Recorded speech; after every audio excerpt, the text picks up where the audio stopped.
This is Pet Life Radio. Let's talk pets. The views expressed by guests on this program do not necessarily represent the views of the host or owners of the Doggy Diva show and do not necessarily constitute endorsement of products. Medical information discussed by guests on this program are those of the guests and is only for informational purposes and should not replace medical advice by your local veterinarian professional. Hi, this is Susan Marie. This week on the Doggy Diva show, August 26th is National Dog Day. Find ways to celebrate with your dog and find out how a rescue dog changed an underworld figure to be on top of the world. And learn about a celebration at a popular pet boutique. That's what's on our show this week. Let's get started.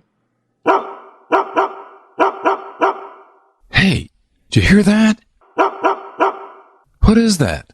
It's the bark heard round the world.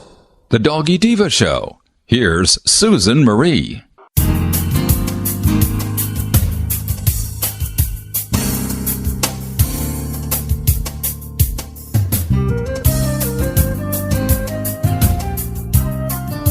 Hi, welcome to the Doggy Diva show, the show for animal lovers.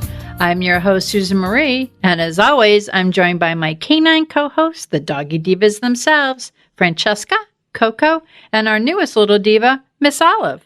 Miss Olive is the cute little Italian Greyhound rescue in the picture with the microphone. Thank you for joining us today as we bring the experts in the pet and animal world right to you. So go grab a cup of coffee and your pet's favorite treat, and we'll be back in just a moment. Hey, cat people. Litter box smells always on your mind? Think about your cat, not the box, with World's Best Cat Litter, the litter that delivers big odor control in a tiny package. World's Best Cat Litter harnesses the concentrated power of corn to trap odors deep inside the litter. Ready to knock out smells and use less litter? Find World's Best Cat Litter at Target, Walmart, and in your local grocery and pet stores. Let's Talk Pets on PetLifeRadio.com.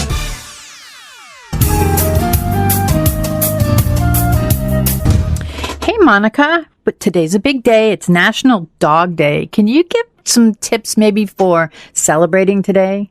Absolutely. There's all over the country, people are celebrating our canine friends today, and they have a lot of great events going on, things that you can take your dogs to, parties in the parks, and lots of fun stuff. So just a couple of tips how to enjoy the day safely and happily with your pet.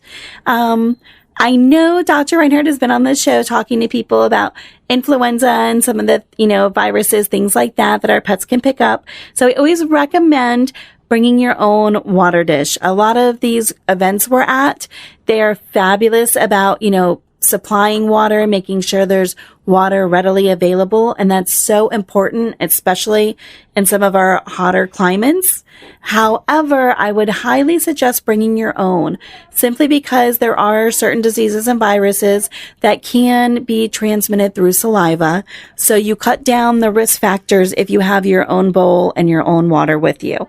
So just that little tip in regards to that. Another thing is, we always want to enjoy the event, but always make sure if you do go to these events, make sure that your pet is fully vaccinated. If you do a lot of social activities with your pets, you don't want to do bare minimum vaccines. You want to make sure they're up to date on their influenzas and that they're up to date on their kennel coughs. Even the best of pet owners can get things that they're not expecting to have. Nothing is foolproof. And right now, with the amount of cases you have coming in, and the records are just going up and up and up in reported cases, always be on the safe side. Always have your pet vaccinated. And I always recommend to people, if you are going someplace with a lot of dogs, make sure they're vaccinated, a bit of time before you go. Don't, schedule an appointment for that morning for an influenza vaccine that they've never had before and expect that to, be on board by that afternoon when you go to an event. Same as a boarding facility. So definitely talk to your, veterinarian about getting all the vaccination needs that you want to have for a social pet life. Another thing, of course, is behavior, making sure you can have the friendliest dog in the world. And there's a lot of dogs out there that are very friendly, and most pet owners are very cautious. They don't, bring aggressive dogs out. However, not all dogs like to be quickly approached. You can have the nicest of nice dogs, but if they see a dog, size aside, large or small, come at them very quickly, it can be enough to scare them. So always, approach slowly. Be cautious on how much length you have in your leash. You don't want to be talking to somebody socially and have your dog kind of, be getting away from you a little bit and be able to become nose to nose with another dog without you observing or seeing how they're first interacting.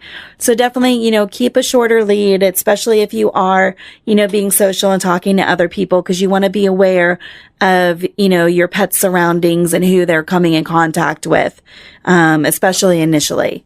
And really just, having a good time, not overworking or pushing your pet into something that they're not 100% comfortable with. Your pet may be a pet that loves to dress up and join in a pet show, or join in, a cancer walk, or, any kind of fundraising events. And then you have some that, are happy just being there and kind of observing, but they're, a little too afraid to be in a big group. And that's okay. Do what works best for your pet, because the first time you go, if they're not ready to really join in and they're standoffish, maybe the second or third time, they'll be there. But if you push them into something too quickly, where they seem a little intimidated, then oftentimes you can get the different effect from that, to where the next time they go, they're more afraid. So definitely take it slow, gauge your pet, your pet, you can see how comfortable they are, and just enjoy the day. Well, thank you very much. And these are great tips for everyone to go out and celebrate today. And everyone, happy National Dog Day. Thank you. Have a great week. Hi, Doggy Diva Show listeners. Susan Marie here to take just a half a minute to let you know how much we appreciate your being with us every week to hear great dog tips you can use with your pet, some great stories about rescues, fostering, and some heartwarming stories about second chances for pets who are now in loving forever homes. Be sure to go to our website, thedoggydiva.com, to see pictures of Miss Olive and other dogs we talk about on the show and get to know us a little better. That's thedoggydiva.com, DOGGY. We appreciate your feedback too. Okay, let's get back to the show. Up next, how a rescue dog changed an underworld figure to be on top of the world. Well, she's sitting curled up on my lap as we speak. Beautiful Bella's my long-haired Dachshund. She was thrown out of a pickup truck going 30 miles an hour, and she disappeared into the woods with the wild animals, boars and coyotes. About 4 weeks later, she just appeared and she was a mess. Her fur was matted. She scratched almost nonstop. My friend suggested that I order this stuff called Dinovite. DINOVITE.com. 859-428-1000. She gobbles it up. She has been itch-free ever since, and her fur is gorgeous. Anyone out there who has a rescue dog, start them on a Dinovite diet for at least a 90-day period. They bond better with the people who take good care of them. They are going to be your buddy for a very, very long time. 859-428-1000. 859-428-1000. DINOVITE.com. Let's talk pets. Let's talk pets On Pet Life Radio. Pet Life Radio. PetLifeRadio.com.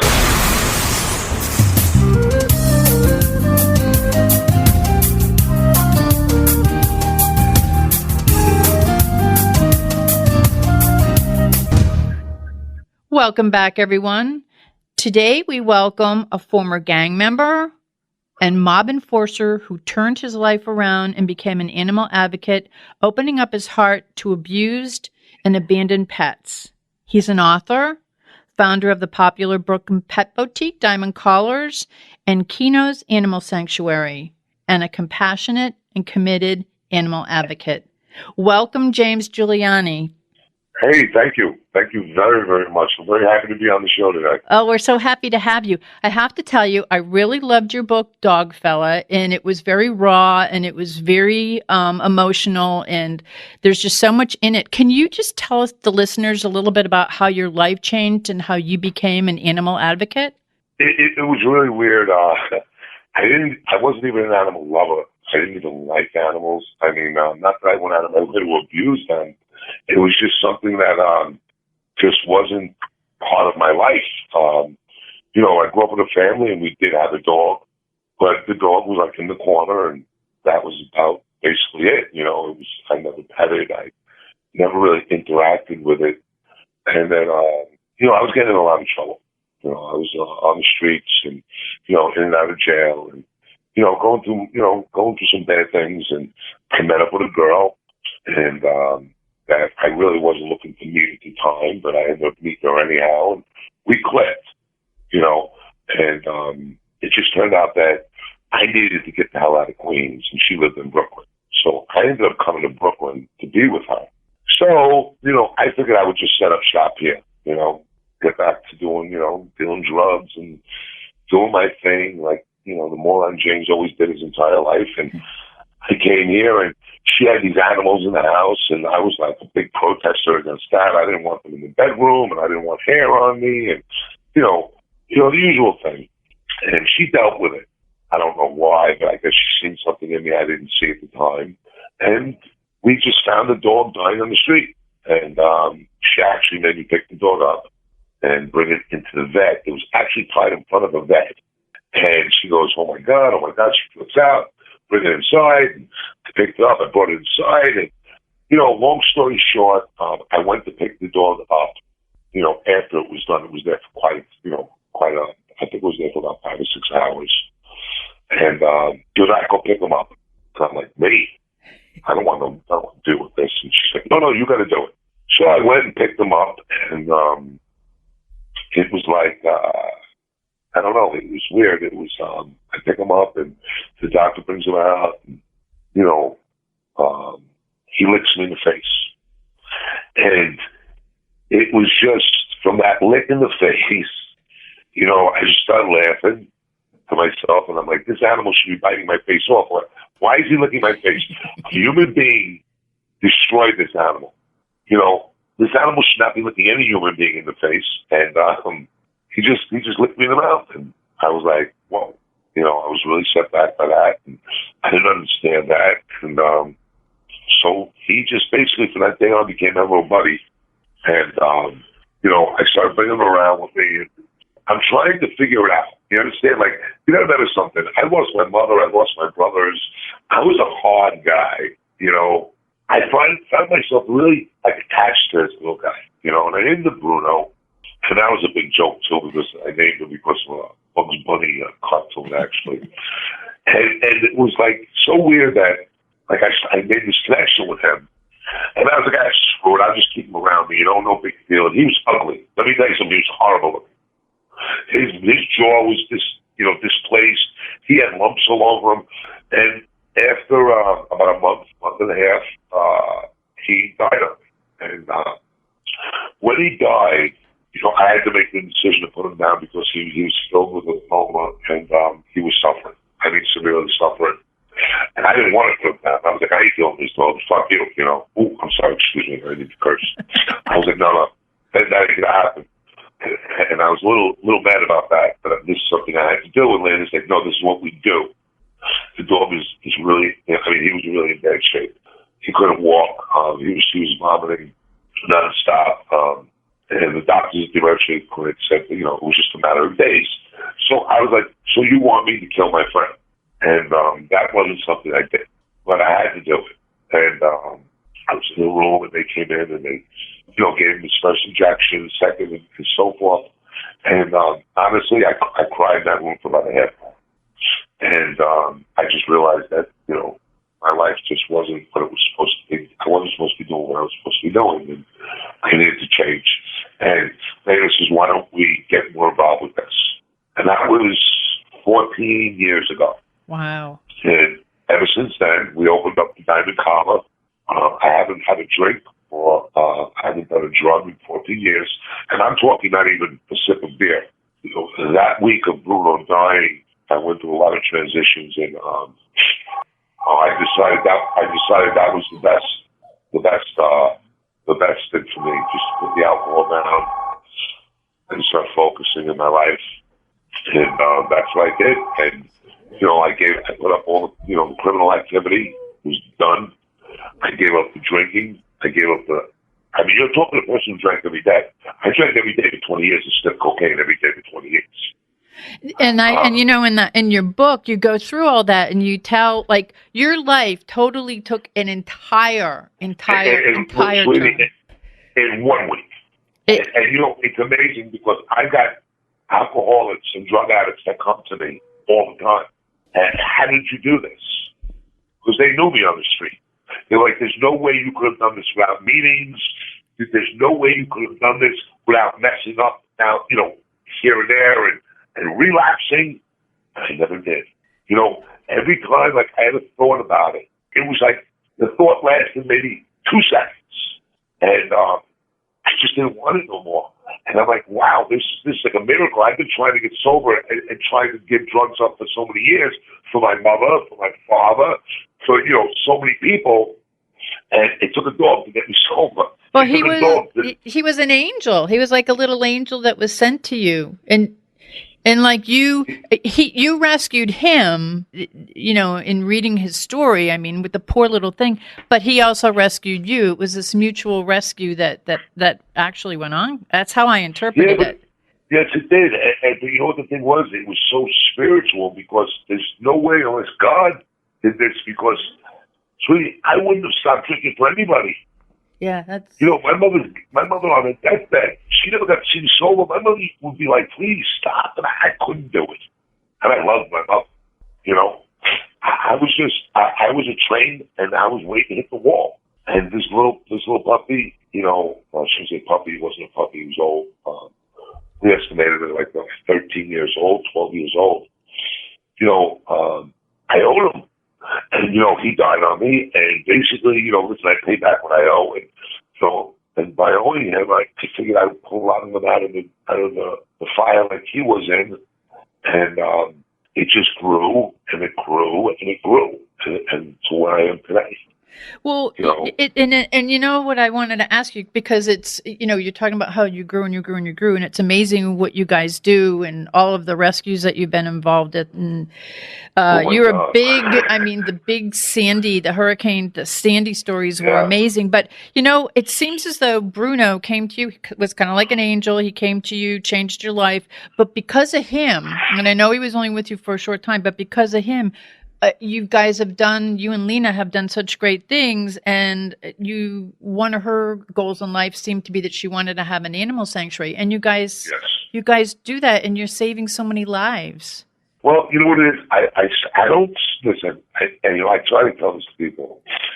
It isn't about how many lives you save. It's the quality of life that you give them once you take them from. You understand? Yes. All right. Now, there are groups in New York that save 1,000 dogs and cats a year. Okay? I don't. When I take a dog into my sanctuary, I do one dog at a time. Okay? And I don't work on them, but I worry about their minds. The body, the medical, and all that, you know, that's a no-brainer. You know, my big worry is their mental state of the abuse they went through. You understand? Yeah. That's what you need to fix, because the body will always mend. You know what I mean? Unless it's something that's, you know, terminal. But, you know, the body will always mend. People get to see these dogs and, oh my God, their acid flowing on them, and, you know, oh my God, look at the David X mange, and look at this. And I say to them, you know, you're all worried about the outer, worry about the inner. Because when you adopt this animal out, you need to know what this animal is thinking about at all times. And will this animal be adoptable? Mm-hmm. You know, and a lot of people are flipping dogs too quickly and putting people's families in danger, and putting, you know, they're setting the animal, they're not setting the animal up for success. See, my biggest thing is every animal will never be let down again. And and by meaning that is they all get set up for success. So if an animal is angry, let's put it like really easy to understand, right? If the animal is angry, okay, and there is no forgiveness for him, how could I give him to someone? You can't, right? Exactly. So now what is the other alternative? PTS, right? Euthanasia. I didn't agree with that. No. Just because this animal's been kicked and beaten down so bad, it'll never trust again. Why does it have to die? Why does it have to pay for the sins of death with death because of a human's hand? So what I did was I opened up Kino's, right? Yeah. Now, Kino's is cage-free. Kino's has couches, leather couches, 72-inch screen TVs, rubber floors. I have an espresso bar in there. There's refrigerators, freezers. There's 2 floors. And guess what? As we're speaking right now, every animal in Kino's is hanging out. And that's the way it should be. That's the way. See, I went against every rule in the rescue handbook. This secret handbook everybody has. They believe, oh no, you got to put the dog in a cage. No, see, I don't like cages. I don't like crates. I'm not a big advocate. I'm not an advocate of negative enforcement, only positive. I use my voice. As you can see, I have a nice little big scary voice, right? When I walk in the morning in the Kino's, they all come. There's no barking. They're ladies and gentlemen. Do you know I have a family of 6 people that live upstairs? They didn't even know I was there for about 8 months. It's the truth. There's no smell. I keep it extremely clean. That's one of my big, that's something I'm crazy about. And it's quality. People come up to me like, James, listen, there's a dog over here. I'm like, I can't right now. But James, you got it. I'm like, no, I don't. See, I am not a hoarder. I don't want to overwhelm. The animals that are in my care, which is 79, okay, I'm not going to put them and set them up for failure by bringing another animal in where it gets too crowded, and now we're fighting for space because animals need choices. So, like say Primo and Charlie, I'm not feeling it for each other that day. Primo has 20 places to go in Kino's, but he doesn't have to be around Charlie. That's Primo's choice because it's either fight or flight, right? Exactly. That's what we live with. Now, guess what? None of my dogs fight. They all choose flight because nobody wants to start a fight that someone has to finish. And that's the thing. And another thing that I don't do, I don't charge adoption fees. I give you an envelope, and I think whatever you can afford would be appreciated. Because so many groups now are charging $400 to $500 adoption fee, and these families can't afford it nowadays. So that means that child doesn't grow up with a kitten or doesn't grow up with a puppy. Well, and it seems as though when you place them well also. You really put a lot of thought into how you place the animals, into their forever homes. Yes. Well, placing is a big thing for me now. Another thing I went against was placing, okay? I don't give you a form to fill out, okay? Because you can write anything on a form. Have you ever abused a dog? Who's going to write yes? I mean, can someone please tell me this? Who's actually going to write on that questionnaire? Yes, I have abused dogs. What I do is I sit them down, and the first thing I say to them is, I have one question for you. Have you ever owned an animal before? And when they say yes, the second question is, right now, give me the name of your vet. And they look at me and they'll say, Dr. Bernice. I'll say, there you go. That's all I want to know. I will call up your vet. I will not go to your house. I don't want to see how you live. Because if you came to my house, you wouldn't give me an animal either. And what's interesting, James, way back in the day, because I've been doing rescue for a million years. My first dog that was rescued that I did on my own after I left home, the first thing and the only thing they asked me was, who's your vet? I need a vet reference. And that was it. And I got a dog who I didn't have to pay an adoption fee. We gave a donation in food to the guy. He had a whole bunch. He had these beautiful animals, and it was my very first adoption from when I was on my own. And so what you're saying ties totally into something that happened to me like 25 years ago. Yeah, and so I would love to meet this man because I haven't met one person who has actually agreed with me. So I love you for that. Yeah. I love this man for that. Because everybody, it's, you know what's happening? What's happening is people are, you see me, when I got into this, right?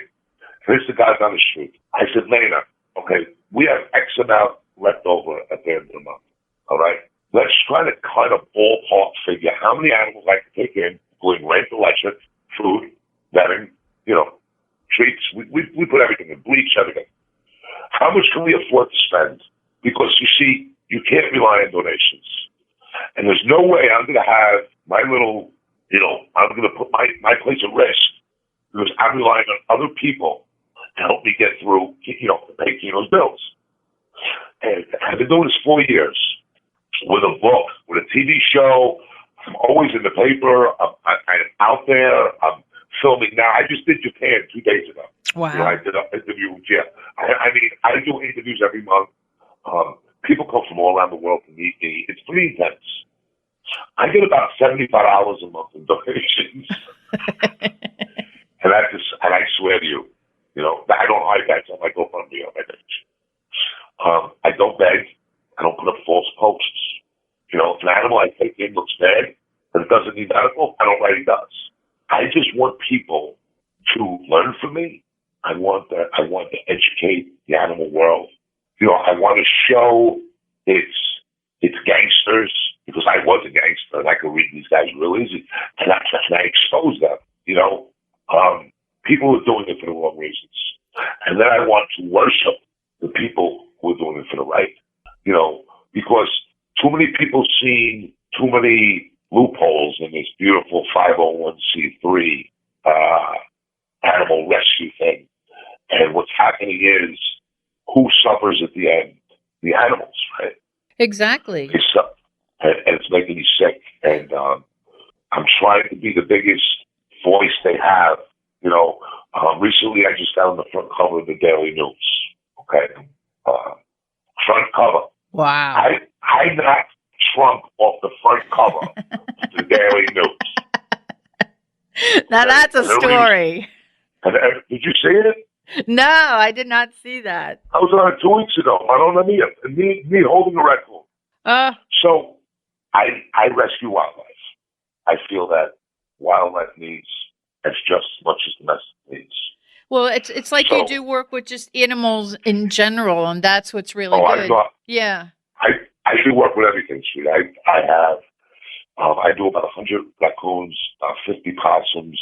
I do turtles. I do lizards, hedgehogs, skunks. Pigs. Yeah. I read about all the stuff you do, and I'm gonna have to have my mother-in-law send me one of her old papers so I could see you on the cover because she lives up in New York. Yeah, no, it's not. Look, the whole cover is me. That's it's great. A monstrous picture, and it says Dogfella. And what I want to do is to let everyone know that you also have the Diamond Collar Boutique and Grooming Center, and I want to, and that's kind of like how you guys started, and then you went into the animal sanctuary. So, can you just let everyone know where the shop is, so that this is heard nationwide? So I want to get your website out, and I also want to give where the store's located, because it's a very popular store. Yes, yeah, it's called Diamond Collar. We're on 71st Street, 13th Avenue in Brooklyn, New York, 7101 13th Avenue. And the great thing about shopping in my store, you're saving an animal. No matter if you buy food or if you buy a dress or if you buy a collar, all the money goes and pays for Kino's. That's Kino's main vein. That is the money there. That is the supply.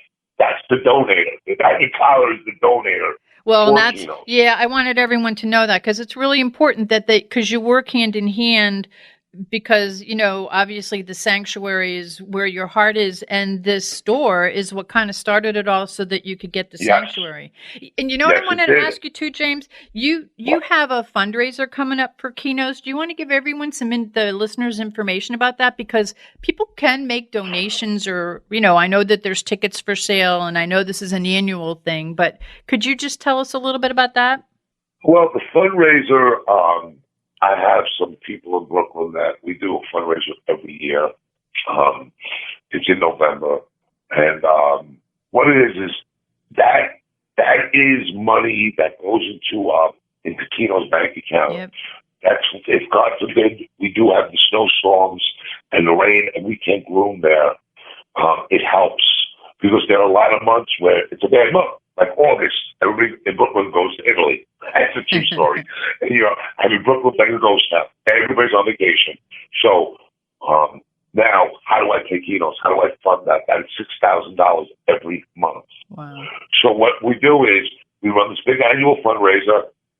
It's a really good show because I do bring the animals, that are in the sanctuary. That went there before 5 years. Well, they are the stars of the show. Yes, and we have a lot of fun, and we rent this really big place. It's a big restaurant. Like I said, I had nothing to do with it. These girls do it because I'm so busy because I'm hands-on. I work my rescue all day and all night. So, I have no time. These girls go out and they get hundreds of baskets from all of the merchants in Brooklyn to get people to, just donate stuff. And they go and rent the restaurant. And we ended up getting actually a reception hall this year, which is great. And, this is money that is like backup money for, for the diamond collar just can't make that nut for the month, and it works. And it's a beautiful thing. So if anybody, wants to come down to Brooklyn or if you're in New York, look us up. You can go to the Diamond Collar Facebook page or you can go to Keno's Animal Sanctuary page and you'll see it. It's posted. It's a great night. I go there, I sign books. I do a big speech. Dr. Denise does a big speech. We got a lot of politicians in there giving speeches. So it's going to be a fun night. You can meet me and meet my animals, and I'm sure you're going to love it. Well, and hey, if I'm up in New York, I'm going to be going. Hey, can you just give out your website information so people could find you, find out to learn more about you, more about Lena, more about all that you're doing? Well, okay. I am James L. Kenos with a K, Kenos on Facebook. Lena is Madalena Pirelli. It's the diamondcollar.com. It's the Diamond Collar, on Facebook, and it's also Keno's Animal Sanctuary on Facebook. I loved your book. It's called Dogfella by James Guiliani. And James, I want to thank you. Buy my book. There you go. I forgot yes, you have to. They have to buy the book. They're going to hear all the great things that you did and the turnaround. I mean, it's very inspiring. But I want to thank you, and I want to thank Lena for all that you do for the animals. You're a true turnaround success story, and I wish you the best. I want to thank you for what you do for the animals because you have this radio show and you're a big voice out there. So, I want to thank you also. Thank you. That means a lot. And we're going to keep following you. And maybe before you have your fundraiser, we can have you back on and we'll talk a little bit about that so that if anyone's out in the area, they could definitely help out Keno's Animal Sanctuary because it's a from your heart animal sanctuary. So 100% and 100% hands-on, 100%, I don't have volunteers. I run it, I work it. I'm a micromanaging psycho. Sometimes that's good. Well, just if they go on the Facebook pages on my personal James L. Kenos or Keno's Animal Sanctuary, they can see a lot of videos, and I'm sure they're going to appreciate it. Well, again, I thank you. I thank Lena, and I thank you guys for all that you do. You're awesome, and I hope to get you back on, and hopefully in a few months. So. All right. Well, thank you. Take a look at that Daily News article. I'm a lot of trouble over here. So I'm calling my mother-in-law. She has I'm going to tell her I need the paper. And go online. You'll see it's all over online. Even Trump tweeted it. I love it. I took the heat off him for one day. I mean, it was beautiful. But it put the heat on me. That's funny. Well, thank you very much. And hopefully we'll be talking to you soon. You got it, sweetie. Thank you. Okay, bye-bye. And we'll be back in just a moment. Begging to hear more of your favorite show?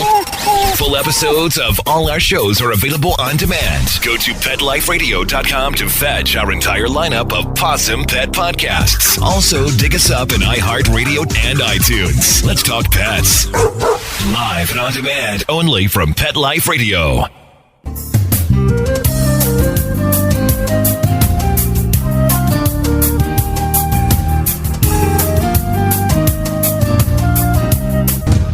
If you live in the Sarasota area or just visiting here on August 26th, please stop by and visit Miss Olive at the celebration of Wet Nose's Pet Boutique on Gulf Gate Drive, just south of Stickney Point Road on Highway 41 in Sarasota.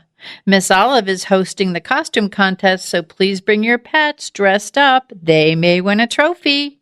See you Saturday. We would like to thank our guests this week. And also, as our Doggy Divas always say, please love your pets because they love you unconditionally. And please remember to adopt, foster, spay, neuter, and microchip. And as always, please have a great Diva week, everyone. That's all for this episode of the Doggy Diva Show. To find out more, go to our website, thedoggydiva.com. Also, find us on our Facebook page, The Doggy Diva Show, and tell your fellow dog lovers about it. Don't miss Susan Marie, Miss Olive, and the Doggy Divas right here for the next episode. See you again soon.